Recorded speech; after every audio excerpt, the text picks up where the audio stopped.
I know your attention span's short, so I'll crack into it. So the four Ramsay brothers came up with the Salamanders in 2013, which is 4 years before the Reagan Revolution. Todd came up with the name, was like, fuck it, I'm not doing anything else. Dan had a runny nose, as I'm sure, was like, fuck it, I can't do anything else. So myself and Reagan took the charge.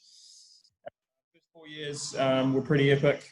Here's videos of us winning the CSSL trophy, Toddy banging 2 goals in for a 2-1 win. We had 3 back-to-back promotions, which included winning Div 4 and winning Div 3 and a closely fought Div 2, which we nearly smashed and grabbed on the last day. Despite the success, though, Reagan was like, fuck this, I want the top job. He was also pissed off years ago. I took a penalty instead of him, which I missed. But we know Reagan would have had more of a shocker than what I did here. Whoop.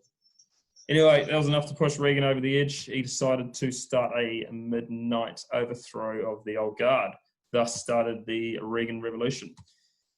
However, he didn't do it on his own. Hoobs, the heavy hitter of the revolution. Ruben Woods, well, all of a sudden he became the new captain, so he had something to do with it. Also, he convinced the Smythe to turn on us in this very night after whispering sweet nothings into his ear. Also, some other goons were probably involved. To make matters worse, the other old guard members thought, actually, this is pretty cool, and they joined on the revolution.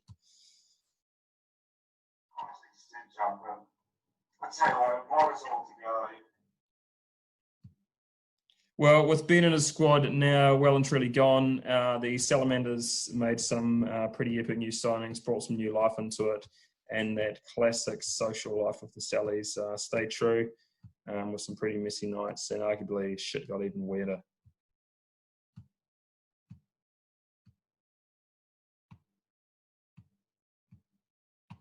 And can all be summed up with that message there, I think. Anyway, quickly, how's the Salamanders selected? 6 key factors: football ability. Do you like a beer or do you like the pub? Likeability, sexual appeal, your blaze ability, how good are you on the Sweet Mary Jane, and your penis size. Right, who are the good footballers? Mark Kelly, absolutely solid in the midfield. Reagan Ramsay boy, well, he thinks he's good. Jack Ferris, definitely not 98, but we wouldn't mind him back. Marcus, 96, looks pretty good, but for a Brazilian, that is probably actually pretty shy. Who loves a pint? Ryan Perrill loves a pint. He used to be a good footballer until he self-diagnosed himself with his knees being made of cheese. So that's brought his overall rating down. Johnny Herrick, we all know he loves beer nearly as much as he loves Mountain Dew. Matt Liss, never played a minute for the Sally sober. You're all thinking my stats should be a lot higher there, but I'm also very humble. Alistair Melville, well, he once fell off his bike, grazed his knee and put him out for half a season. Lovely blokes. Mike Arnold, lovely bloke, good-looking bloke. Simon Mitchell, great bloke, good on the bench. Sally's love that.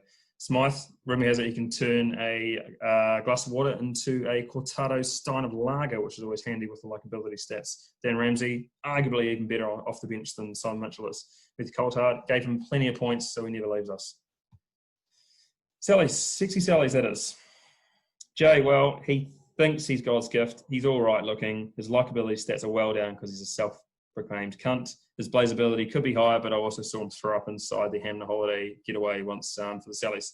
Mike O'Connor gave him plenty of stats, high stats, as a thanks for not leaving us. Ruben Woods, his giggle significantly influences his sexual appeal. Roberto, well, he's the second sexiest Mexican man alive after Rafael Marquez. What else we got? On another planet. 420 scores across the board for these 4 lads. James Ferris, he owns a mobile P-van. Whoops, sorry, Fairs, that's not your photo. There you go. Todd Ramsay Boyd once scored the winner in a Southern Districts derby when he was drunk, and I'm pretty sure he was still blazed. Andy Welford, his feet hadn't landed on the ground for a few years now. Hayes used to do morning bongs as a ritual before game day. Also, an homage to how sexy he is and his missus, 69 for sexual appeal. Who's packing heat downstairs? Of course, Julian is. We had to stop wearing the old Sally's away kit because his penis wouldn't fit in the shorts. Smythe, third mention on here, Smythe, but we all know he's got a sleeping giant in his pants. That's all for me, lads. Have a good night. Up the Sallies. Miss you all. See you later.